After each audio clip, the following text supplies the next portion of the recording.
From 1989 to 1997, Headbangers Ball, more specifically Headbangers Ball UK, was a show that aired on MTV.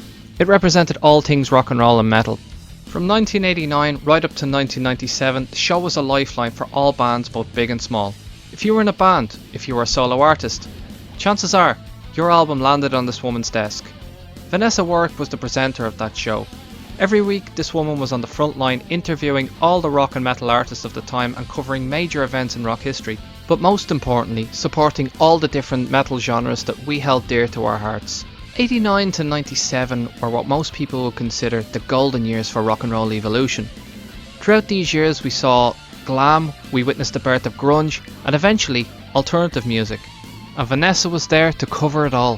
But in 1997, Headbangers Ball UK unfortunately came to an end. In this interview, I aim to discover how it all happened, why it happened, and why she has decided to return with a channel of her own and do it all over again. So without further ado, here is my interview with the legendary presenter, Vanessa Warwick. What is going on, guys? My name is Richie Kearns from the channel Richie Kearns Productions, and today I have a very special guest with me, the former presenter of Headbangers Ball UK, Vanessa Warwick. Vanessa Warwick, how are you getting on? I'm really good, thank you. A beautiful sunny day, and it's great to be talking to you. You too, yeah. Fucking so first of all, I want to say what an absolute honor it is to have you here and be given this opportunity to talk with you. Vanessa, I want to know everything. I want to know how it started, how it ended, and what you're up to now. So I guess my first question is, how did you get started in television and how did you end up getting the job for Headbangers Ball at MTV? Well, it was really a case of the universe making sure that all the stars aligned for me. I was so fortunate. Well, I was working in London, and I was working as a production assistant on a sort of temporary basis, moving around lots of different companies as and when I was needed. And I was managing a band, and we'd got some studio time, sort of downtime up north in Leeds, and the band had also played a gig on the Saturday night of this particular week. So I'd been up at this gig and then going into the studio with them, and I think we finished about 4 in the morning on the Sunday morning. Went home and my phone rang at 8 a.m. Monday morning. These were the days before there were mobiles, and They're attached to the wall. exactly. And it was my agent saying, "Oh, Vanessa, there's a 1 day job at MTV, and I really think you should take it. It's just a 1 day fill-in for a production assistant."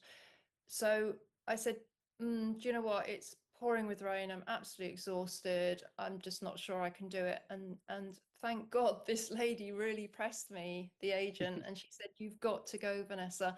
It is a place of opportunity. MTV's only been in the UK for about 6 months, and it's growing every day. And if you get in there, you could have, an amazing time, and you should go." And I said, "Okay, I'll go." And I went and I had 1 day there. And at the end of the day, they said, "Actually, we need you to fill in for another 2 weeks for somebody that's away on holiday." So I did. And then after that, that person that had been on holiday came back and was promoted. So essentially, I got their job, which was assistant to the executive producer at MTV. And I worked with her for about a year or so. And then I gradually wanted to move into production. And I Mhm. was given the chance to work on the metal show as it was then, which was MTV's Metal Hammer with the Bailey Brothers. And then when they changed it to MTV's Headbangers Ball, I became the associate producer and then producer and then presenter. Wow. So it was kind of a very organic move up through the ranks, I guess. But I'd always loved, rock and metal. And as soon as I Mhm. saw that they had a rock show, I was like, "Oh, how do I get involved?" So that's how it worked out. That's cool, man. Like, did you receive any sort of media training on how to conduct an interview, or was it a learn on the job type of deal when you were talking to bands and stuff? It was completely learn on the job. And the first ever report I did as a reporter was outside the Astoria in London, where Overkill were headlining, and the Oh, queue wow. went round the block. And I did this piece to camera walking up the queue, and there were people setting off fire bombs and all sorts of things. It was Oh, absolutely wow. crazy, and I managed to do it all in one take because I don't think I could have done it again. We had this big firebomb going up in the background.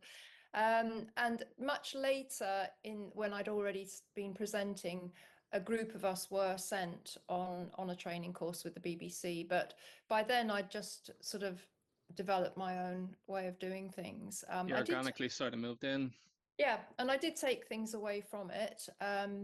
But I think being a VJ and being a music journalist are two separate things. VJ, I was told, is there to say, hey, look at me, aren't I attractive to look at? I'm wearing the latest fashions and I might have something interesting to tell you, but Hmm. it's all about my personality. Whereas what I was doing, trying to be a credible music journalist, it was much more about, I want the bands to shine. I don't want to be the star of the show. I'm there to be a conduit between the band and the fans, and make sure that the bands have a really great platform to, express themselves. And that's really what I tried to do with my role on MTV's Headbangers Ball.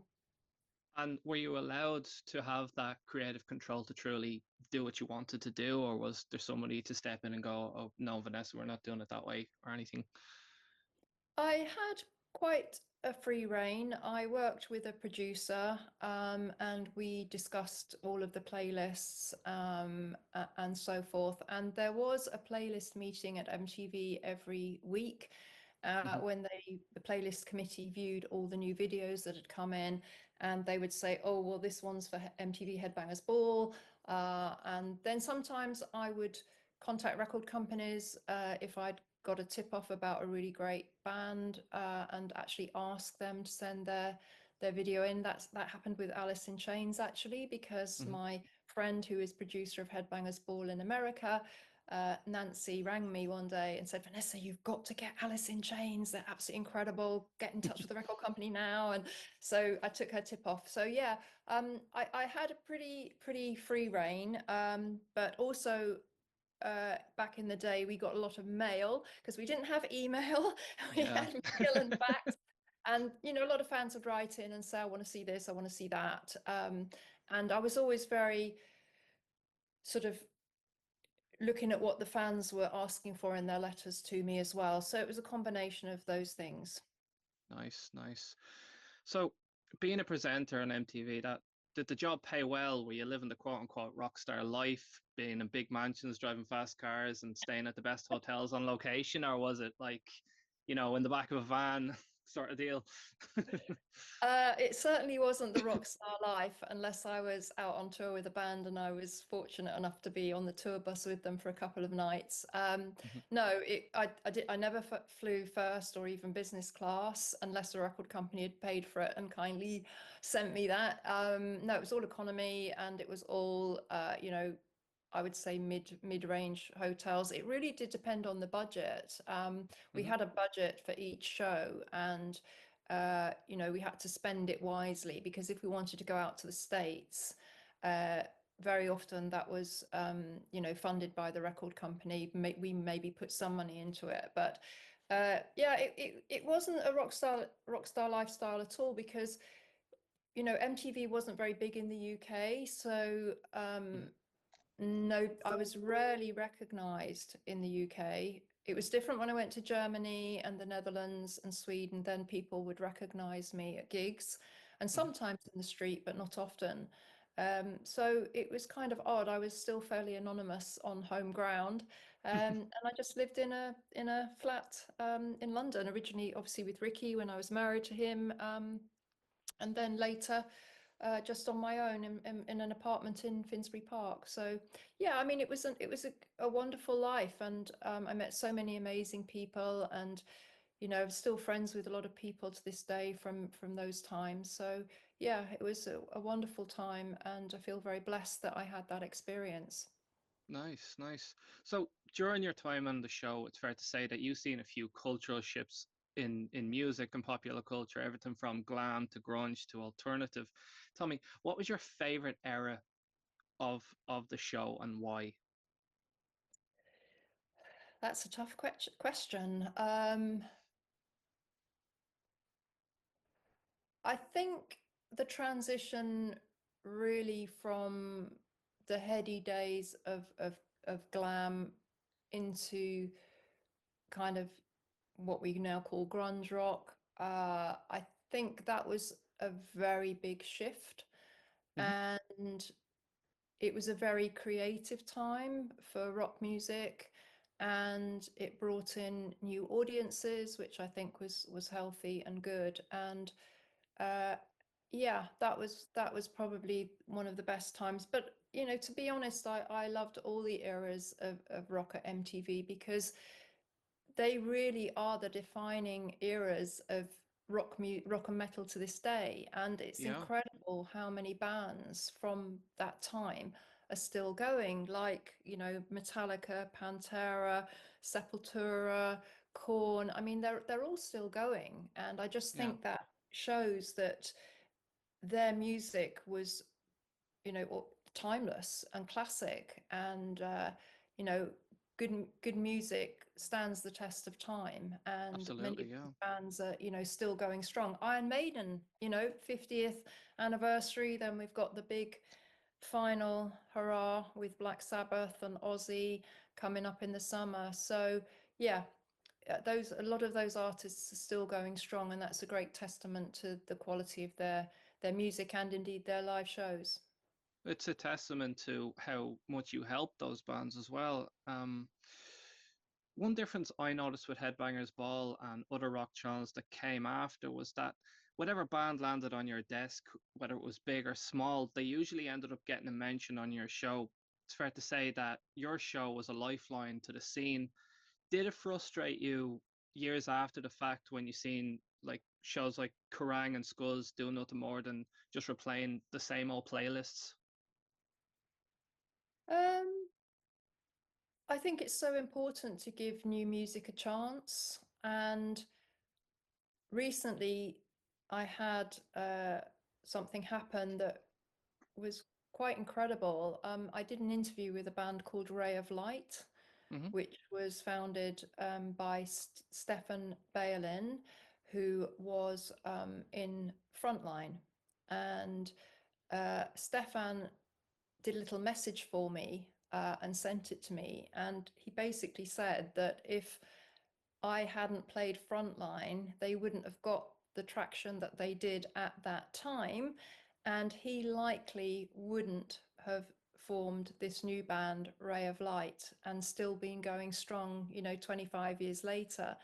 And that was an absolute, just such an honor to me, that he said that to me. I could hardly believe it, to be honest. And I guess at the time, I didn't realize how influential Headbangers Ball was. And I think seeing it all, coming up on YouTube now, uh, it's the legend is growing in a way.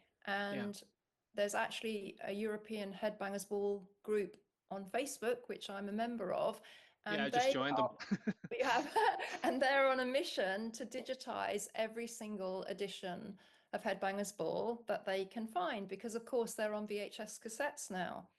So yeah, I think every new music needs to be given a chance, and if you don't let new bands through, maybe that band may not do anything, but the musician in it could go on to do something Yeah, even greater. And I think that's important. And some people, you probably know, Richie, they moan about the download lineup and say, oh, there's lots of unknown bands on there. But yeah, on that lineup, there could be the next Sleep Token or something like that. So you have to give new music a chance. It's healthy, and absolutely. it's important that these musicians get to play in front of people and hone their experience and skills, and maybe go on to even greater things. I mean, absolutely. I mean, like, what happens in 20 years when Crew, Kiss, and everyone's gone? Like, these new bands need exposure, I think. And I think it's a shame that, like, Frontiers and all these other record labels, they, they're, they're not the powerhouse that Universal is. So they, it's a shame that rock cannot be where it needs to be, in my opinion. It's, one of the bands you gave major help to was Skid Row. in your own words, you said that they were the most popular band on the show, and I came across so many specials on the band. This Friday just gone was the 30th anniversary of the album Subhuman Race. I was wondering if I could get your thoughts on that album. Do you remember it being well received, and did you like it? Yes, I really did like Skid Row, and I think Sebastian Bach was just the most incredible frontman for them, and Yeah, you know they had such attitude and energy, and they had great songs which were really quite poppy, but just very very heavy metal, but actually really memorable uh, tunes. So yeah, I mean they were very popular on Headbangers Ball, as you say, and we did lots of different specials and tour yeah, reports and things with them. And yeah, I think, you know, I've got to delve back into my memory 25 years ago. But yes, I yeah. recall Subhuman Race was a really good quality album. Nice, nice. As I was watching over some of the old episodes, I noticed a fair few rock stars like hitting on you, like during those interviews. Did it ever get frustrating as a woman to establish yourself and be given the respect you deserve? Um, I don't feel that I got hit on that much. Maybe I didn't Hmm. notice it. But I was there, as I said, as to be a conduit between the fans and the bands. And the most important thing to me was to undertake a really good interview that allowed the band to shine. And the best compliment that they could give would be, "Wow, Vanessa, thank you for such an incredible interview. You asked some great questions." I would much prefer that than, "Oh, Vanessa, you look great. You're so pretty."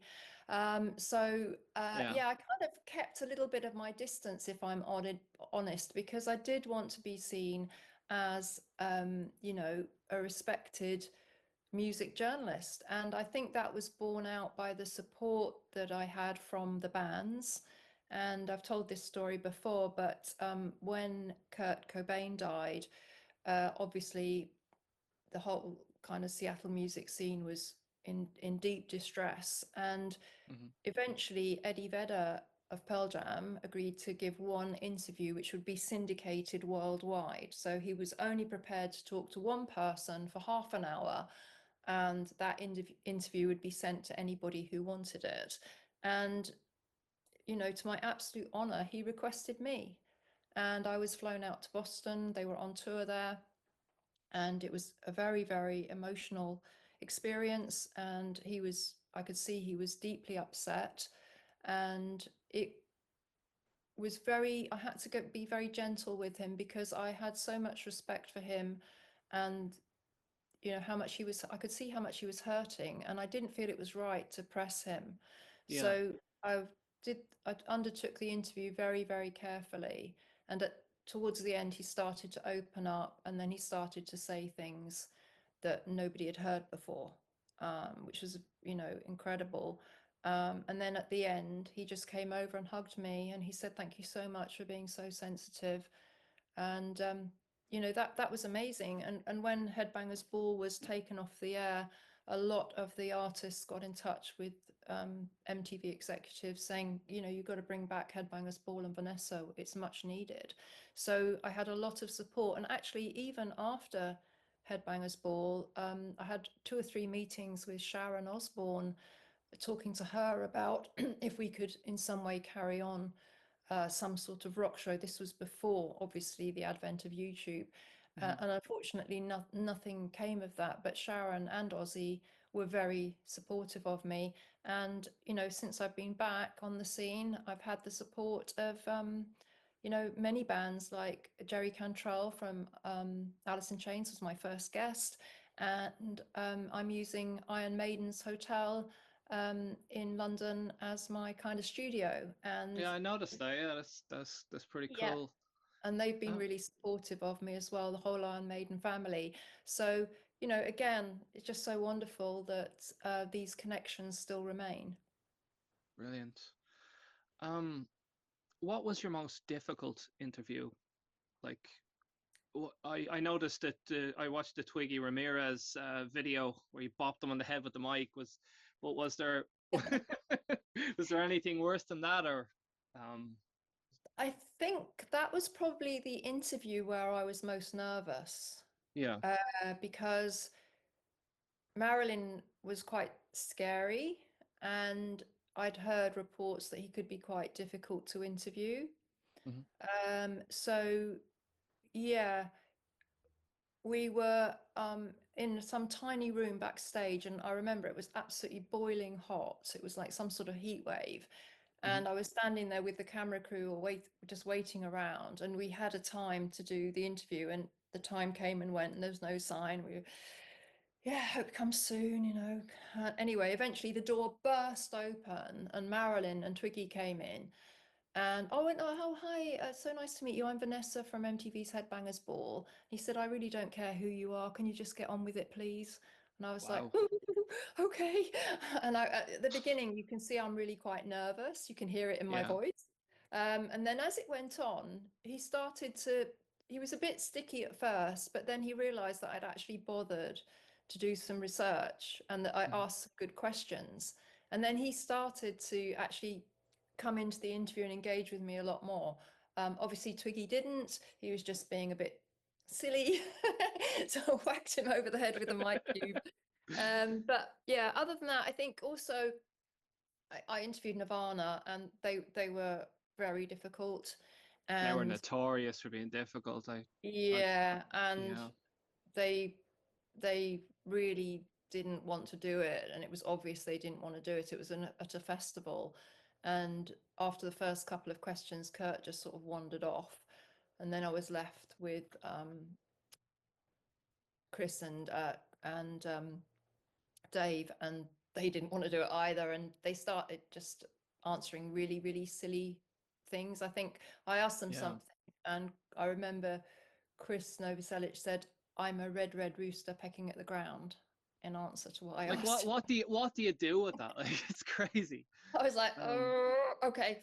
So the it's L7 crew, I watched that this morning as well, and I thought that they were a bit odd as well. You asked some good questions. You were like, oh, what do you think of women in rock like Vixen and stuff, and they didn't have an answer. It was crazy.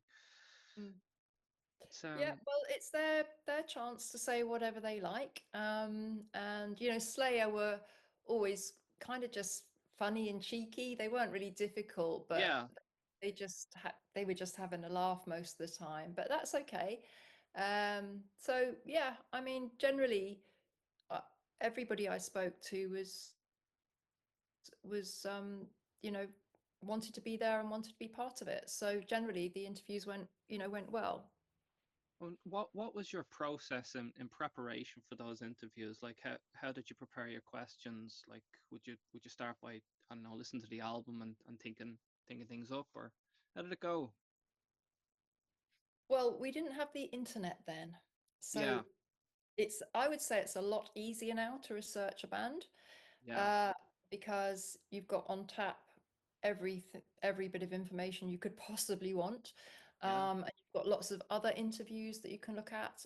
But back in the days of MTV's Headbangers Ball, basically, I got the album, I listened to it several times, I read the biog, and I read the lyrics on the album, and I might have had access to a Metal Hammer or a Kerrang type interview to have a look at to see what they yeah, were on. And then I just tried to come up with a kind of journey of questions, so kind of a beginning, a middle, and an end. yeah. And I tried to think of questions that would challenge them a little bit, that maybe they hadn't been asked before.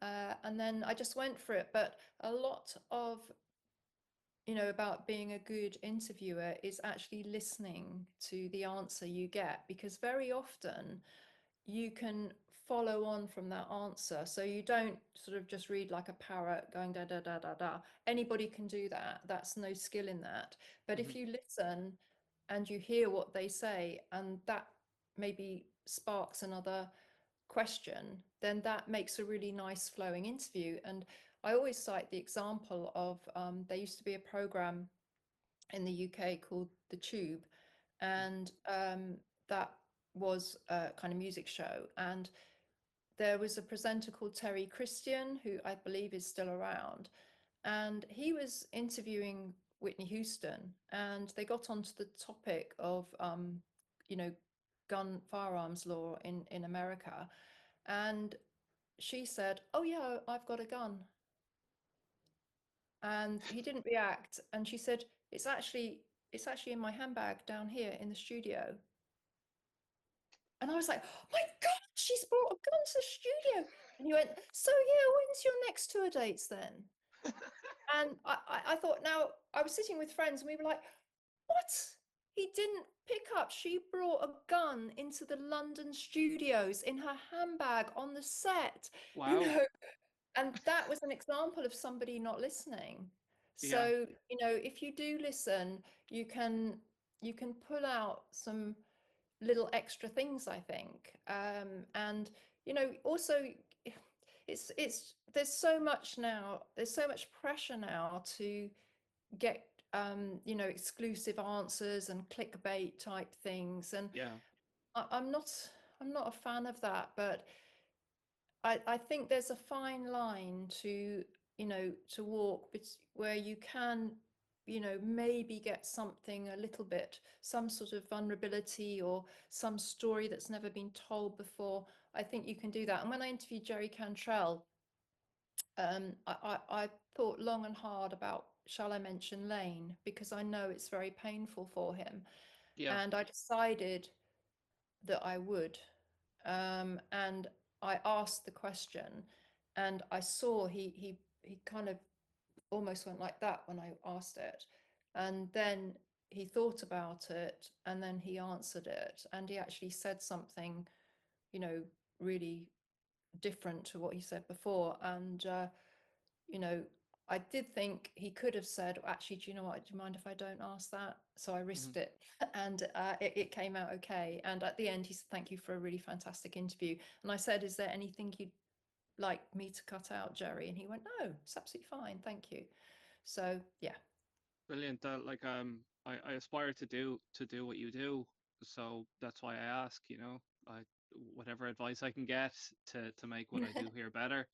As like you said, I have a bit of a script here, so Yeah, well, I do. not I do as well. I always start off with questions written down, because I want to have something, some structure to what I'm doing. yeah, So I'll always have, a group of questions, and then I'll combine that with listening to what they say and see if there's any other kind of little things I can add into the interview. And I think that's the best thing to do, because personally, I would feel very uncomfortable turning up to an interview with no questions written yeah. down. I might have a couple in my head, but for me, and everybody works differently. For me, I like to have something written down, that I can just glance at if I need to. Yeah, same. If I'm firing from the hip, I'll probably come out with something really silly, But Vanessa, at any point did you experience burnout? And if so, how did you deal with that? I don't think I did.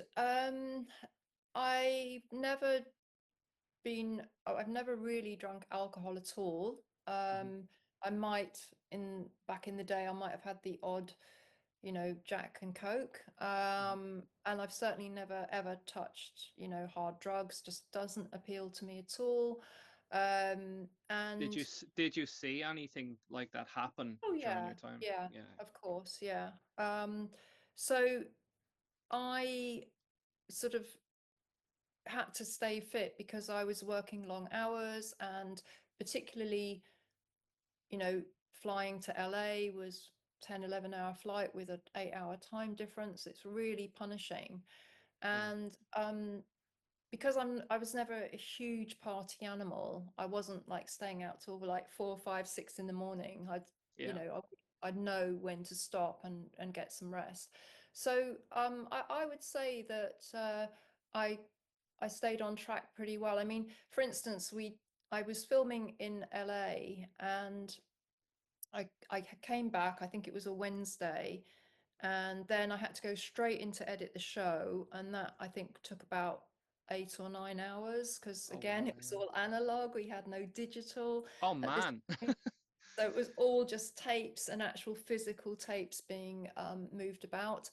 Um, and then during that edit, I got a call from Motorhead's manager, and he said, "Oh, Vanessa, we've got this one-off show this weekend in LA. Can you come and cover it?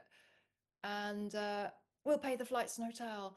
And I was like, "Oh my God." And I wanted to go, so I arranged it. So within a couple of days, I was back on the plane back to LA. Nice, And nice. that was quite tough, but it was exciting, and it gave a lot of adrenaline and a lot of energy to everything. So yeah, I mean, I really just love that whole aspect of traveling and going to different venues and meeting fans from all over the world. So yeah, it was amazing, amazing time for me. So 97 rolls around, and unfortunately Headbangers Ball's cancelled. You talked a bit about it on your own channel, but just for the people watching here, could you summarize like what exactly happened? Well, MTV in its wisdom decided to get rid of all the specialist music shows. So there was a dance show, a rap show, an independent music show, um, and there was Headbangers Ball for metal and rock. And they also cut a lot of staff as well. And I really liken it. I don't know if you've ever seen the film The Secret World of Walter Mitty, when they're at their magazine and they have somebody come in who says, "I'm the director of the transition, and you know 50% of you are going to lose your jobs, and we're going to go through that process now." It was like that. It was absolutely ruthless. And Jeez. I just got called down to the head office, went into a meeting with the executive producer and a stony faced woman from human resources that I'd never seen before. I knew something was wrong because on the way in, I'd seen loads of people crying. And Yeah. yeah, they just said, "Sorry, your show's cancelled. There's no reason for you to even go back to the office other than to collect your things, and that's it. That's You'll get crazy. you'll get a severance pay, and other than going to collect your things from your desk, we don't want any of you that have been made redundant. We don't want you in the office because you'll damage the morale of the people that are still there." You have to be Uh, a special type of person to work in HR, don't you? You do, yeah, you're right. It was ruthless. And then, of course, after that, they suddenly came up with this show called what was it called? Rock TRL, Block. was it? Yeah, Rock Block. Hmm. Um, and I found that really odd because they got rid of all of the specialist music shows, and then they suddenly came up with this show called Rock Block. But anyway, that only lasted 6 months. It got terrible ratings and nobody liked Yeah. it. So yeah, so it was very, very very harsh. I went from being on every guest list for every rock and metal show to pretty much being a persona non gratis. I mean, some people and That's some crazy. companies did kind of stick by me and were still very supportive, but others weren't. So I sure found out who my friends were at that point. Yeah, it's crazy. So after that, IMDb says that you worked on two music videos, one for Gypsy Kings and another for Dora Pesh. I also read that you went into real estate. Could you tell me a bit about that period in Well, your life? when I left MTV, I had about 6 months where I sat around in my dressing gown, feeling very sorry for myself and applying for loads of jobs. And of course, jobs like being a presenter of a rock show are very few and far between. Hmm. And then a friend of mine from a record company called me and she said, "Oh, Vanessa, are you free? Because I need somebody to go to Spain and film with a new Latino artist. And I think you'd be really a good producer and director of the stuff that I want to film." Because I'd done producing and directing at MTV when I was obviously doing Headbangers Ball, and I actually directed other shows at MTV. There was like a daily live show which I sometimes directed. Hmm. So to cut long story short, it was Ricky Martin, Wow. and I got the gig with him to prepare all the material to launch him into Europe. So he was being changed from being kind of a cheesy Latino ballad cruiser into this international pop superstar. And I was all part of that process, which was incredible. And I really enjoyed working with Ricky. I know it wasn't rock and metal, but it was just another world. I went to the launch of the World Cup because he was singing the World Cup anthem. So I was actually at the World Cup, Wow. and it was just out, like, just unbelievable. The scale of it and everything was just incredible. And Ricky had a police escort to the stadium and things like that. So I was sitting in the car with him, all the police cars going along and da, da, da, da. So yeah, and then I just started producing and directing more. And I did Motorhead's 25th anniversary concert at Brixton Academy. I did Motorhead's video for God Save the Queen. I did a few other music videos, and I did a lot of what's called electronic press kit work for a lot of artists, including Kylie Minogue, Coldplay, Keane, Madonna I worked with. Yeah, so I just really carried on behind the scenes and producing and directing, but it wasn't just for rock and metal. I did all types of artists and You were different genres. kept going. That's Yeah, cool. yeah, and it was just good to use my skills. And I also produced, well, I came up with the idea and also produced and directed a big Latin pop music special for Channel 4 called Latino Loco with Jennifer Lopez, Enrique Iglesias, Ricky Martin, Shakira, all of the kind of new wave of Latin artists that were coming through. So yeah, I did some quite big things actually. Now I come to think of it. um, yeah, and then I kind of realized that things were getting very challenging in the broadcast media world. I had to pitch for a lot of the jobs that I wanted to get. They didn't always come direct to me, people saying, oh, I want Vanessa. So I pitched for loads of music videos. I didn't get most of them. Hmm.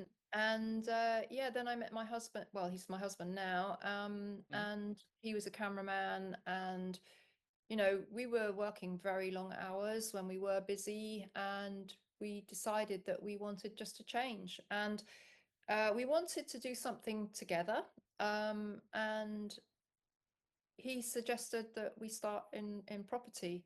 So Nice. we did, and I'd had my flat in London for many years, and it built up a massive amount of equity in it. So I released some of that equity, started to build a portfolio, which I still have to this day, quite a Nice. substantial one. And then my husband and I started a business in 2009 called Property Tribes. It's an online landlord and property investor community, and it's now in the top three landlord communities in the UK. So we've got that as well. Quite the side project. It's cool. Yeah, So, I like to say I went from rock and roll to bricks and mortar, but now I'm going back to rock and roll. so tell me a little bit about your new show and channel, Trust in Rock. Tell me about why you came back. Well, I don't know. I'm going to say that once again, all the stars aligned for me as they did when I started at MTV. I got a call about 18 months ago from a streaming service in the Baltics called Stax TV. Hmm. And they are just a live streaming service of concerts. And they asked me to come back and be their first ever presenter and do a show for them. And I kind of wasn't sure at first because I didn't know whether I could still be relevant. But I spoke to my husband and my old producer from MTV, my dear friend Sarah Harding, and they said, yes, Vanessa, you've got to do it. There's no question of it. So I went back to Stax and I said, okay, I'm going to do it. And we came up with a show called Heavy Metal Heydays. So I did that for 8 editions and it did extremely well. But unfortunately, Stax was just a startup and they couldn't get further funding. Ah. and basically they closed down. So then Sarah came to me and said, Vanessa, you've done so well. You've got to carry on. Let's start a YouTube channel. And so we did. And so we came up with Trust in Rock, which is the name of the channel. And then I have a show on there called Rock Drop, which is my interview show where I do an in-depth interview with an artist, very similar to back in the day at MTV Headbangers Ball. Slightly different in respect that sometimes I don't have access to music videos, so I sometimes just have to do a straight interview. Hmm.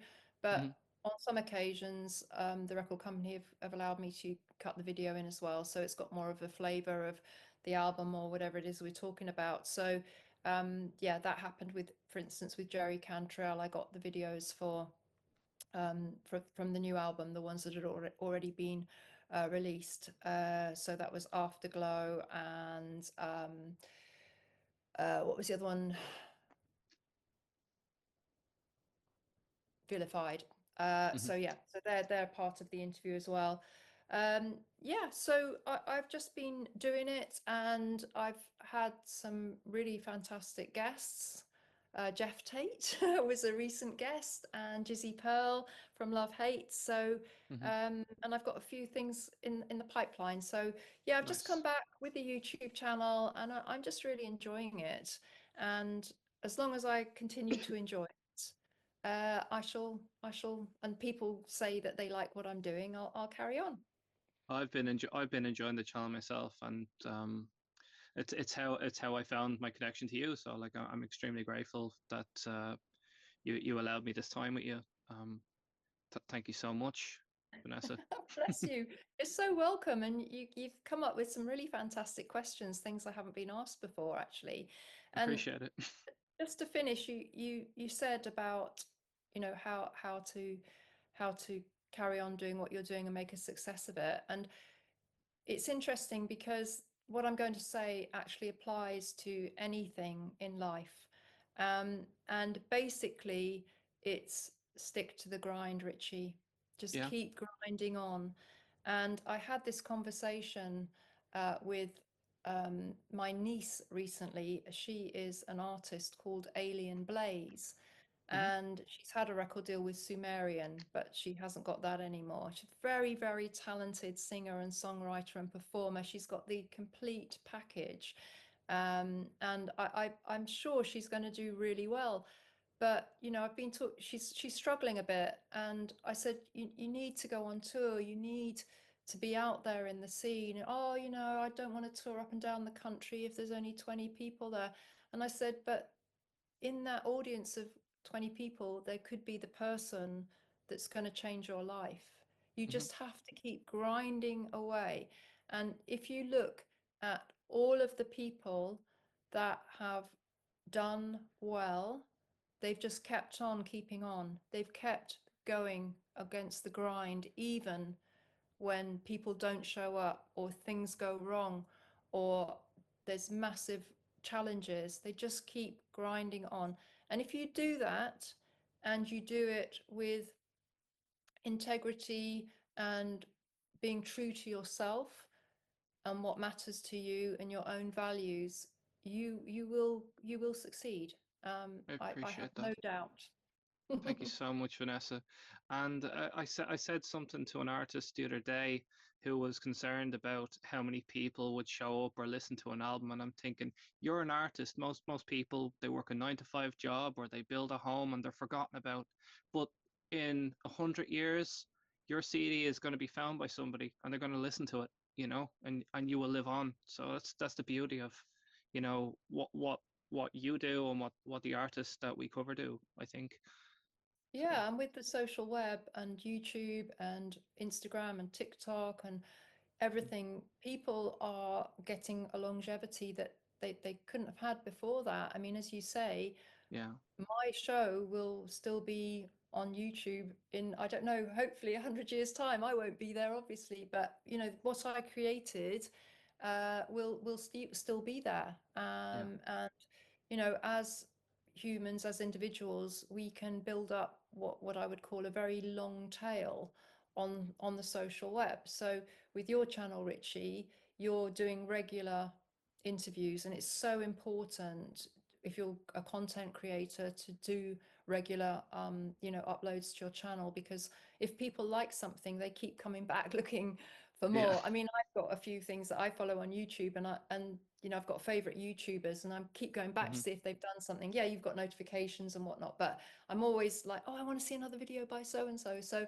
yeah, Yeah. you have to be and that's part of the grind, actually, is to keep uploading content. And just something you know can go viral. And Hmm. my niece, actually, again, Alien Blades, she said to me, oh, she said, Auntie V, how'd you go viral?